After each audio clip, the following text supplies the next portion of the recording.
Nick Cannon, Mornings on Power 106. It's time for up close and personal conversations. Yes, close conversations with people that I admire, people that are multifaceted, have several things to say, and really just a fixture in the game. And this person is all the above. The one and only illustrious Michael Rapaport. What's going on, man? Thanks for having me, Nick. Man, thanks for being here. I appreciate it, man. What's good, my guy? Everything's good, man. You inspire me, man, because you dip your toes, and you've been one of the multi toe dippers for years. So I respect that. You have been doing that from the gate. From the gate. So I respect that. So I'm Well, I definitely diversify my assets. Yeah, and shit. I definitely respect your hustle, man.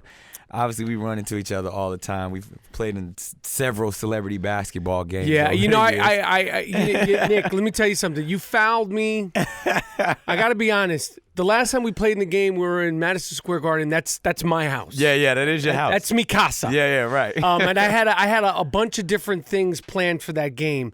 And I've talked about this because people always ask me about a celebrity game, and they different names, and I say Nick Cannon.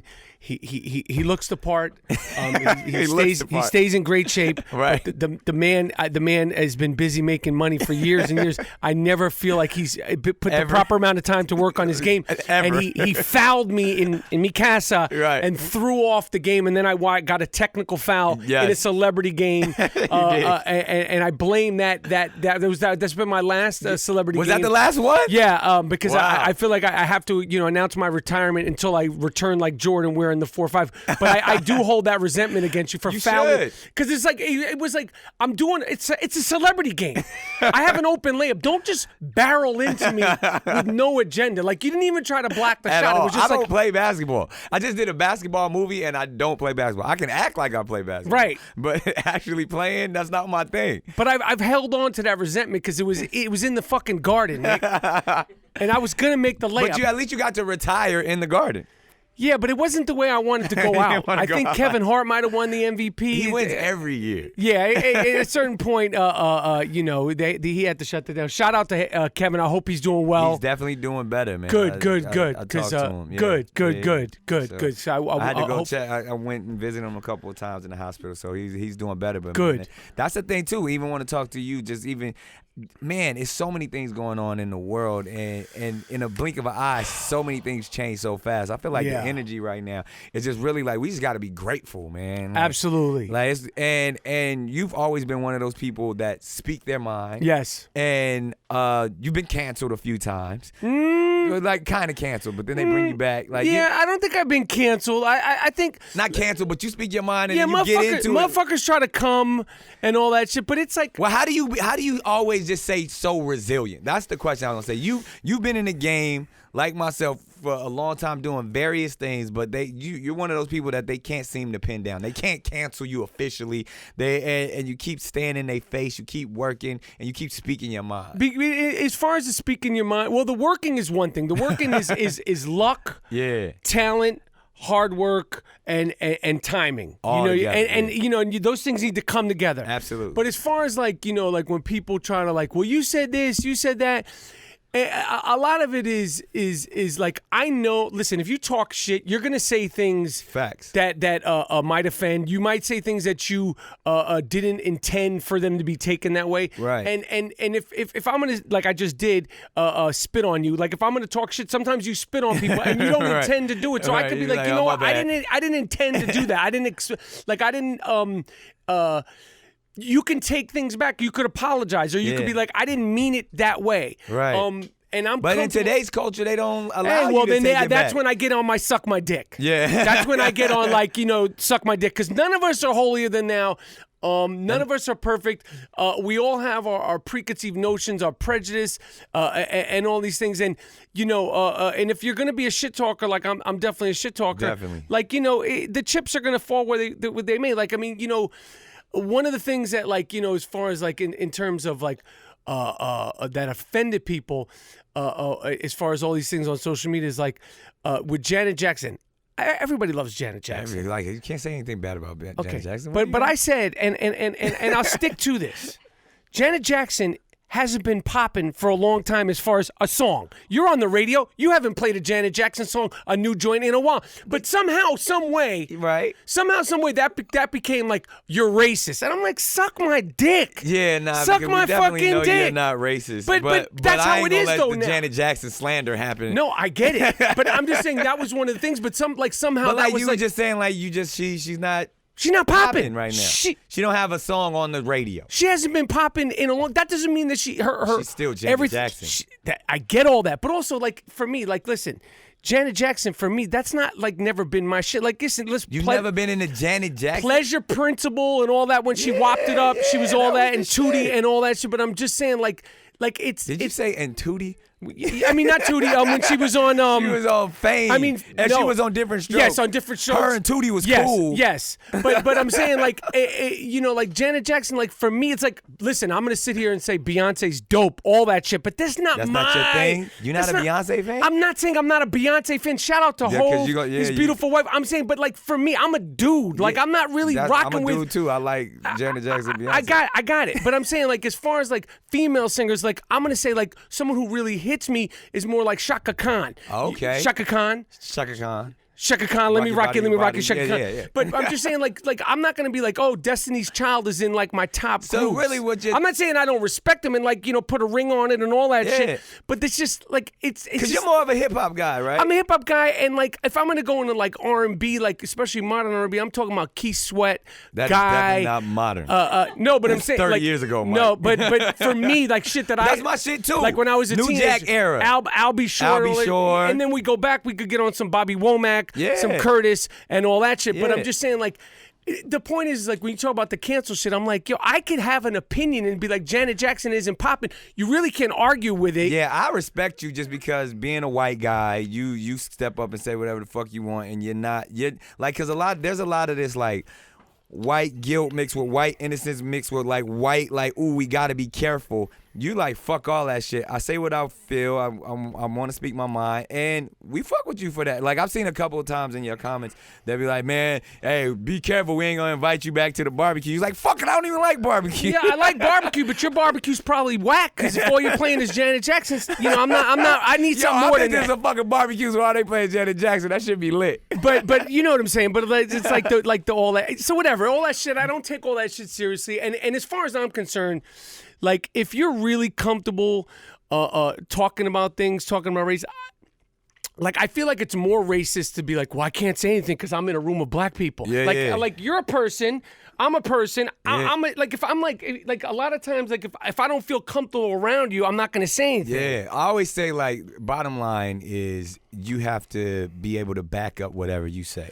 There's consequences to everything, and you're one of those people that are like, look, I'll say what I say, and I'll deal with the consequences as they may. So I feel like as a person just like yourself, I say whatever the fuck I want to say.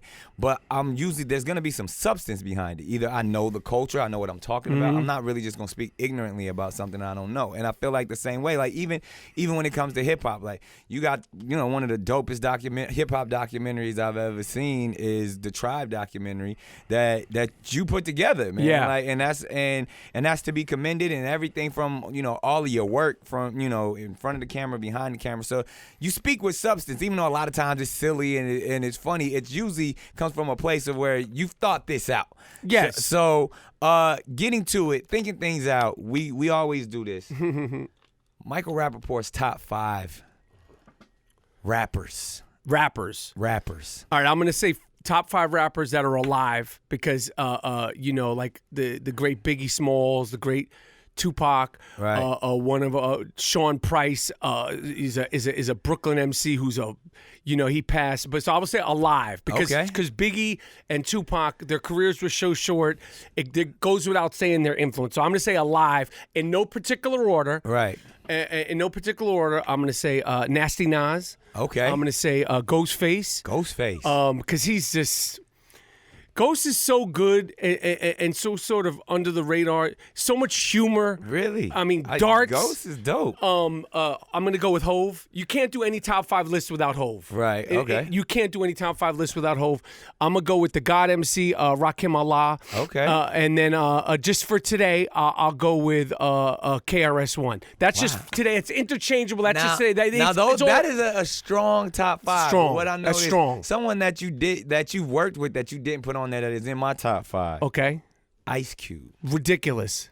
Ridiculous. I could also pick Busta Rhymes as someone who doesn't make these lists. He's stupid. Yeah. He's ridiculous. Yeah. Busta Rhymes is, as far as songs, flows, styles. Busta Rhymes is the best performer in hip hop history. Stupid. I've never seen anybody perform like Busta Rhymes. And all that fast shit he does on songs, when he does it live, you're like, you could hear it even better. It's like, and his songs are they're complicated. Him and Spliff, they put on a show. Ridiculous. It's ridiculous. So you gave me 5, and it's. But I was saying, like, Ice Cube is culture-wise dumb. Like, I fuck with Cube hard. So why isn't he in your top 5? I said it's interchangeable today. That's how you feel today. Yeah, because like all these people, I could say, oh well, I'm gonna put this one in, and I'm gonna take that one out. Like, I didn't put Big Daddy Kane on. Big Daddy Kane is ginormous. He's very, very, very influential. Meant so much to me growing up. And my big 3 of list that I usually keep on the list is Kane, KRS, and Rakim, because those 3 were peripheral. They fucking game changers. You could put the other Wu-Tang dudes, Ghost. I said we could took Ray. We could took Method Man is dumb. Have you got a chance to check out the Hulu show yet? Yeah. I've seen a couple 2 episodes. Yeah. And their documentary on Showtime it's fire. Fucked my head up. Yeah. Get goosebumps. Yeah. Like a couple of times during that, like I was like, oh shit. Yeah. Like when they had the making of Cream, I was like, what the? Yeah, that shit was crazy. It couldn't have been any more how you would have imagined it. Yeah. Like in the grimy studio, the them fact in that there. they got all of that documented is fucked dope my too. brain up. Yeah. Loved it. Yeah. Loved it. So like those guys. What about groups? Say, I'll throw this at you. Top 5 groups, because there was a whole conversation just in the last 24 hours. Somebody was talking out of pocket about Outkast. I was gonna say that's the number 1. And they talking out of pocket about Big Boy, and I'm like, they bugging. You're bugging. That to me, I'd have to say is next to NWA, because you got to give NWA as the greatest group of all. One of just even in music, like NWA, just huge. That's Dre and Cube in one group. And Ren. Yeah, and Easy, all of them. Like that group alone, boom. So we'll go there. Then I'm gonna go Outkast. Yeah, I have to. And 3,000 normally is in my top 5. It's just MCs. I'll go there. Big Boy's a motherfucker too. I think we focus on Andre because of the colorfulness and the charisma. Yeah. It's a similar dynamic. I always compared the dynamic to Tip and Fife, the late great Fife Dog, Tribe Called Quest. Q-Tip is the abstract. Fife is like the guy on the corner with his sports shit talking and all that stuff, and that's a similar dynamic between Andre and Big Boy. But the one doesn't work without the other. It's a group. Yeah, you're 100% right. So I would go. I don't know if Tribe will be in my top 5. Oh God, I'm gonna walk out of this motherfucking of hip hop groups. Tribe Called Quest, B. What? I love Tip. I love them, but I don't know if they would go. Maybe there'd be 5. I'd give them 5. I'd give me walk the fuck out of this. I'd give them 5. Okay, I'd give them 5. Okay, so I'd go. Cause watch, I'm gonna go. Okay. NWA is number 1. Okay. I'm gonna go Outkast second. Okay. There's no Outkast without Tribe.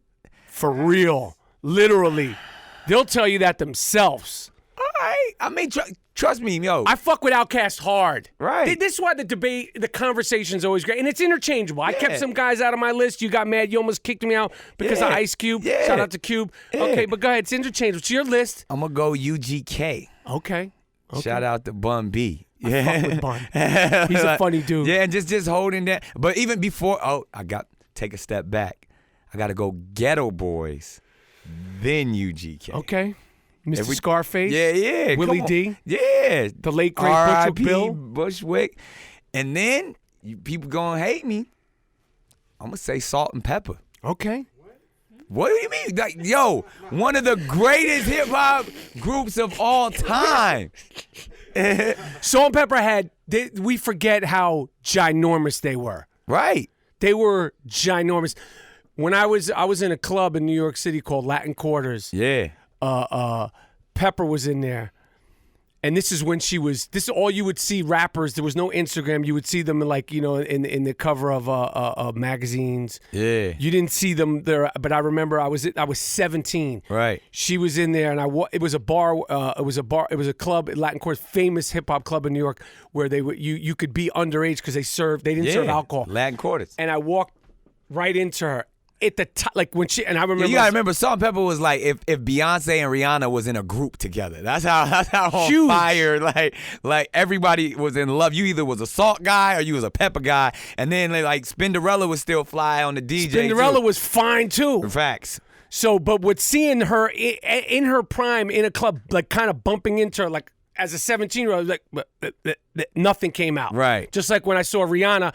Actually, at the first time I saw Rihanna, I thought I would have a bunch of things to say. The only thing that came out was, I understand. Like my shit got all fucked up. Back to the groups. Yes. Because this is why I don't know if Tribe could be in there. My man, because the last two wants me to walk out of this shit? The last two. Okay, go ahead. I think I might only have one left. Run DMC. Can't argue with that. And Wu-Tang. Can't argue with that either.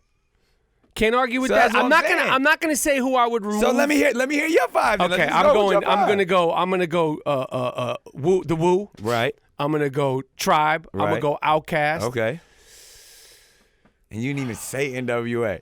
Well, the Run DMC. I mean, I'll go with a sleeper here. Okay. As far as a sleeper group that really gets overlooked as far as groups, Houdini. Ooh. Game changer. Ooh. I mean, it was a short run. That was fire. Friends, Freaks Come Out at Night, Funky Beat. Stupid. One Love. The One Love dance. And then I'm gonna go with I'm gonna go a little bit more obscure, so I don't rock with any of your groups. I'm gonna go with Brand Nubians. Okay. Is that 4?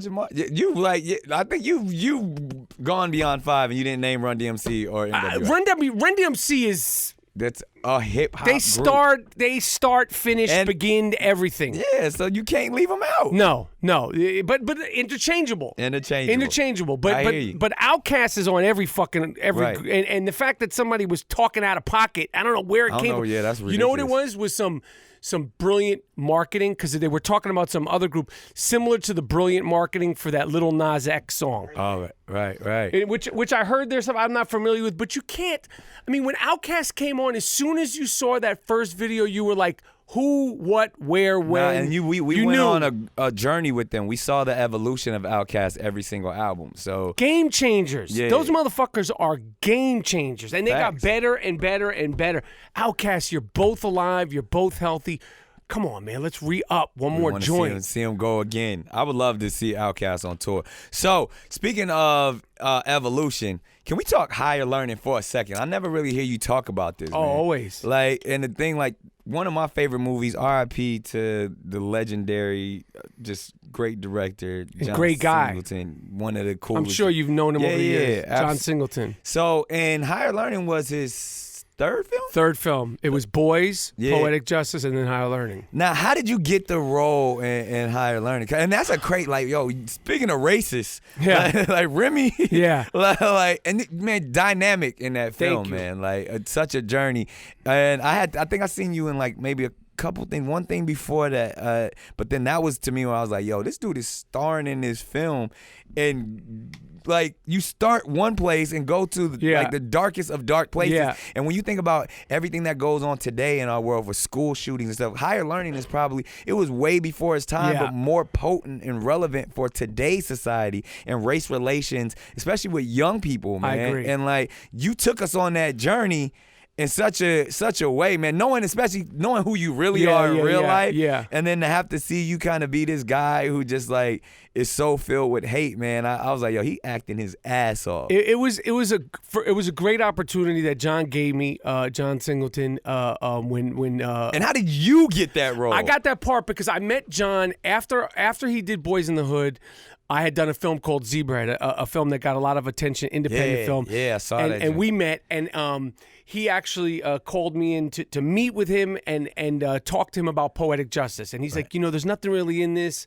But I want to work with you. We're going to do something great. So he goes, there's this little part, but you're too good for it. And I was like, too good for it.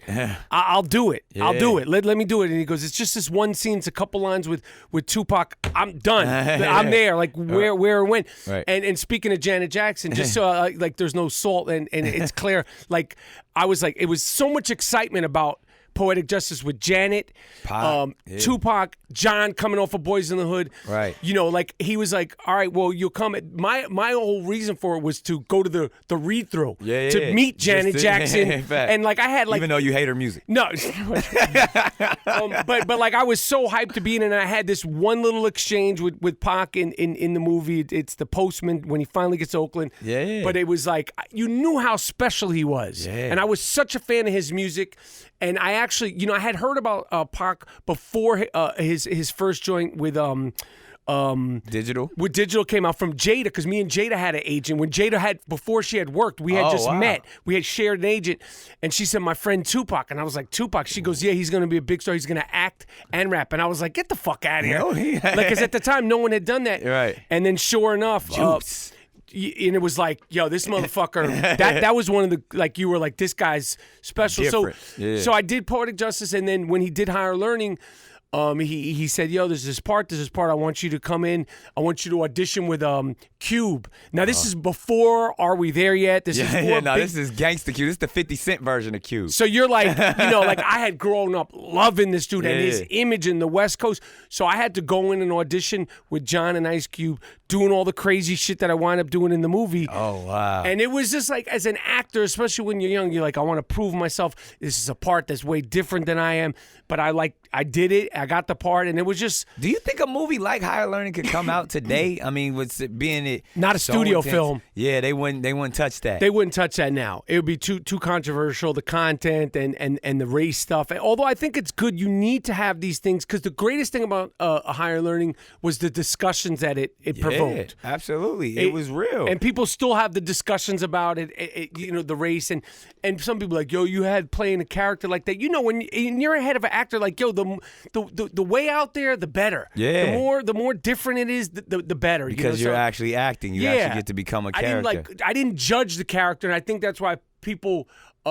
It resonated with people, whether you liked him or didn't like him. You empathize with Remy, man. Like, even though like he was a kid that was about to fucking shoot up an entire college, you were like, yo, I see this kid's pain, and that's a testament to your performance. And John, he was so supportive of that, and like, the set was intense, and it was like John was very much a game changer in terms of having like an all black set. Like he wanted like black crew people, and you're not used to that. It wasn't common. It still isn't very common. Fact. So to be on that set and him, we did the first scene with Omar Epps where I'm saying crazy shit, and he goes cut, and it's like you can't hear a pin drop, and John's like, yes, fuck yeah, keep going, and he made me feel like he empowered me.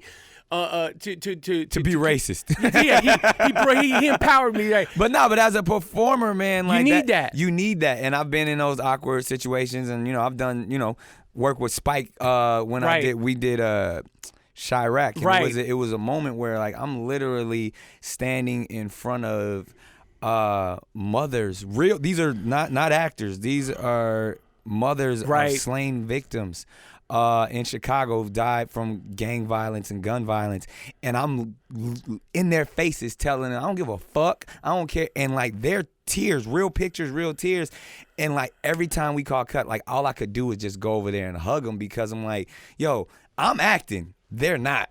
You know what I mean? And like, and to be in a situation like I'm bringing up so much real shit. Yeah. Of probably I'm like personifying everything that they lost their loved one to. So I've been in those situations where it's just like, yo, it's a blurred line, and you have to keep your blinders on before action, because you still have to be the character. You have to. So you can't be like, myself as Nick Cannon. I want to. You got to leave that shit in and all that. But like, if I'm coming in to be like this villain, so work. And I say all of that to say, I remember it was a moment working with Spike where he, as a leader, like literally started screaming at the top of his lungs like, yo, this is serious, this is real, we have real people on the set, there's no time for play, Nick has work to do, like, and really just control the set. And I didn't get a chance to work with John, but I could imagine he was the type of leader that when you have to, where there's real moments, where there's vulnerable moments, you look to your leader to say, all right, control this, set the table, so 100%. I can do what I need to do. 100%. And like, but the same like Spike doing that with John, you know, giving me that, like, you know, like, yo, we're not judging this character. We're like, I don't give a fuck who's on this. Like, I need him to be comfortable, and that's where he was doing that. Yeah, be comfortable, and he was like, continue to call Omar Epps everything in the fucking dictionary. So, man, but again, if you haven't seen High Learning, all you youngsters out there, make sure you check that shit out. How long ago was that? Shit, man, it was 95. Wow, 1995. That's. Hey. It came out in 95. I was 25. That's crazy. It's almost 25 years ago. Yeah, so crazy. So acting now, because now you're all over the place. How important is the craft of acting? I love to it. Michael Rapaport? Love it. Always gonna love it. It's always gonna be my first artistic love. You know, I'm just did this Netflix show. It's a season 3 of the show coming out later this year called Atypical. I'm always gonna love it. I'm always gonna be excited about it.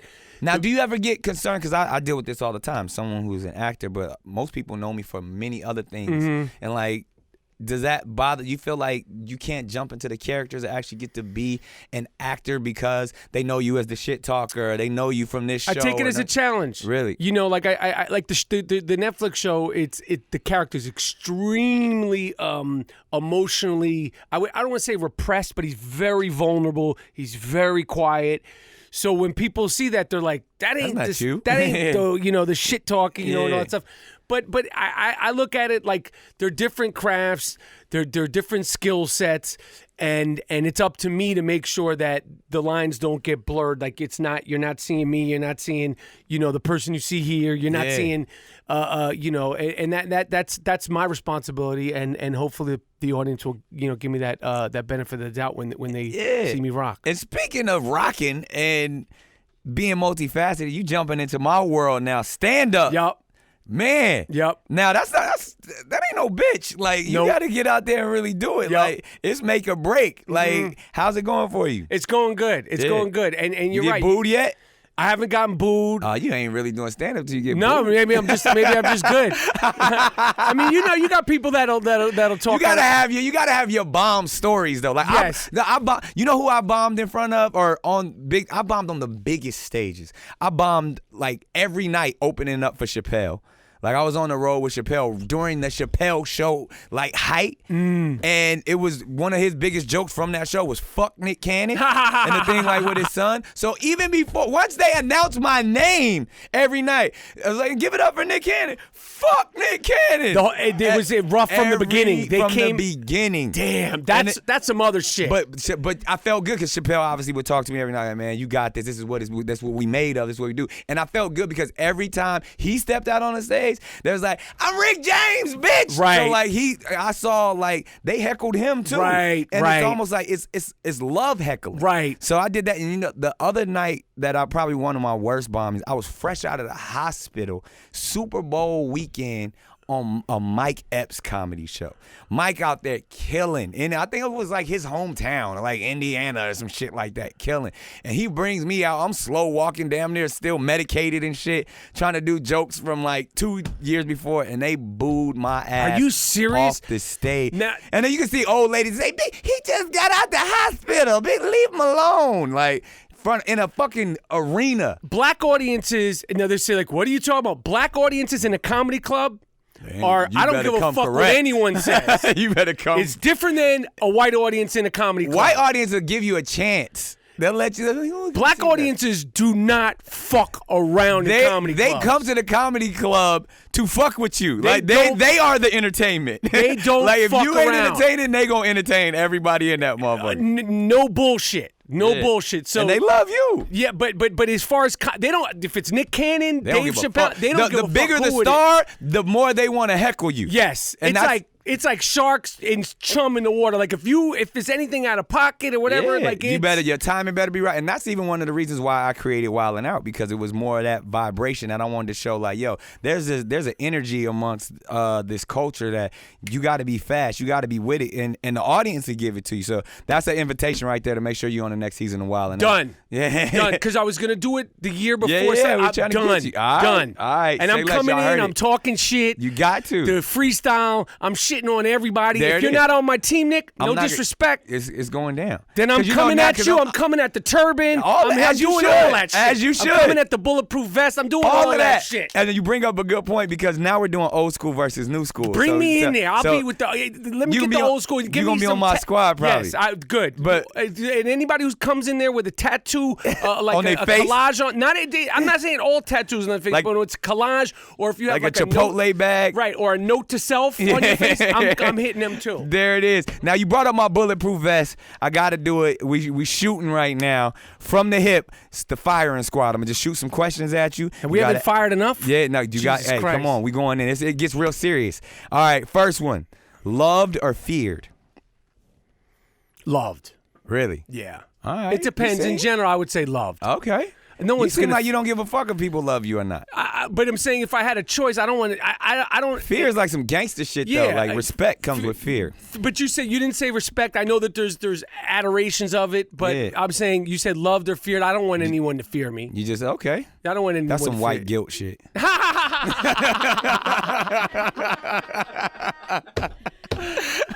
Oh shit! All right, but speaking of fear, Michael Rapaport's biggest fear. I don't like heights. Really? Really?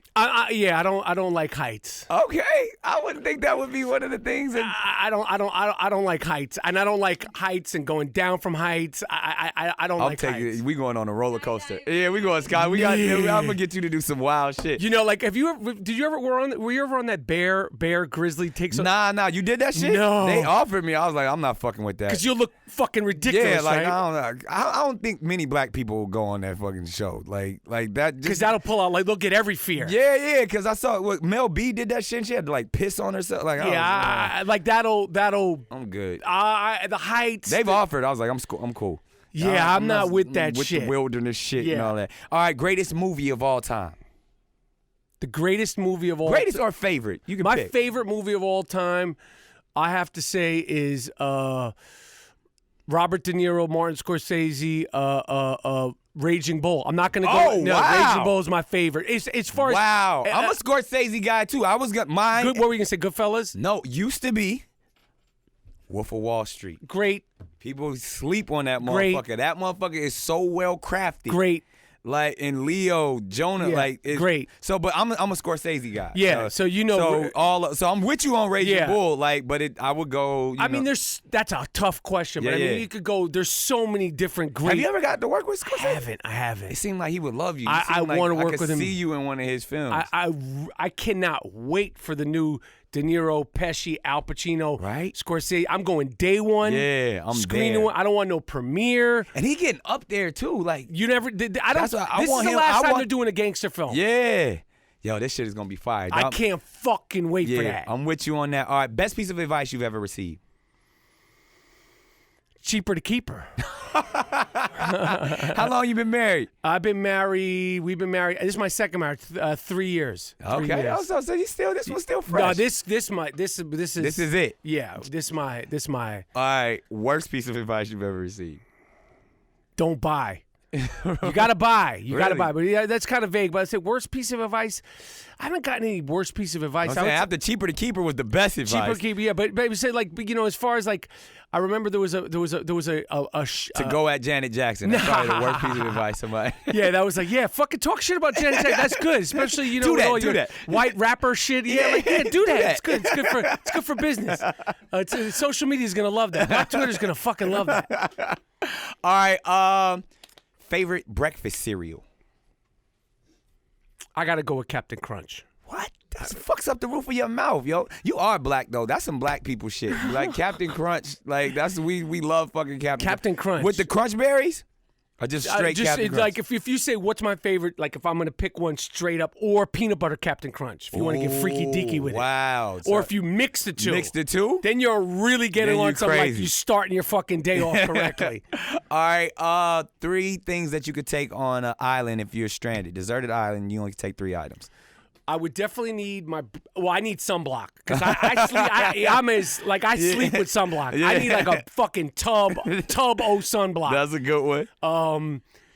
Shit, man. When you think about islands, I just think about hot, and I just think about sunburn, and I'm like a sunburn, skin cancer. Like, so I'll say all umbrella. My sun products. So I bring an umbrella. I'll say I need some sort of some sort of knife. Okay. I need some sort of thing to deal with. Maybe there's wild boars, or kill fish, or kill snakes in order to eat them. Right. So that's 2 things, and then shit, man, I'm gonna have to say a fucking some sort of I need some sort of sweatshirt. I need a hoodie, like a nice hoodie to keep me warm. Keep you warm at night. Yeah. So sound like you're gonna be jacking off too, because you didn't take no woman with you.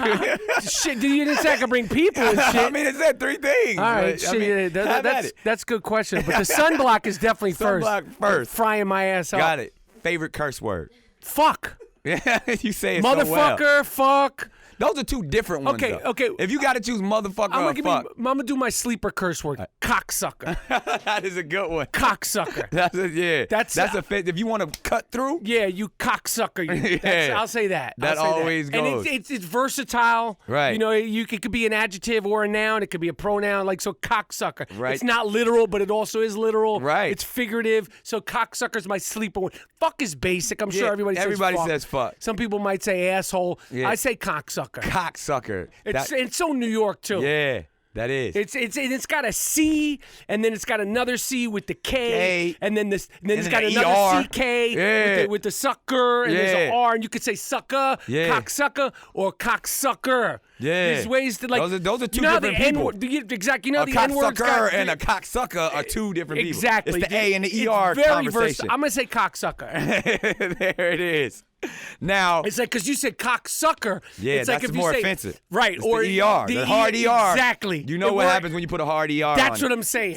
You don't want to go That's there. what I'm saying. A cocksucker could still be your friend. Right, exactly.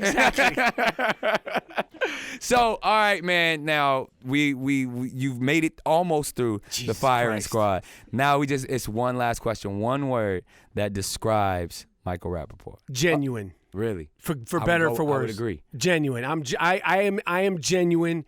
For better or for worse. To the core. And that's what I would say. That's my goal, is to be genuine. And you've always been that.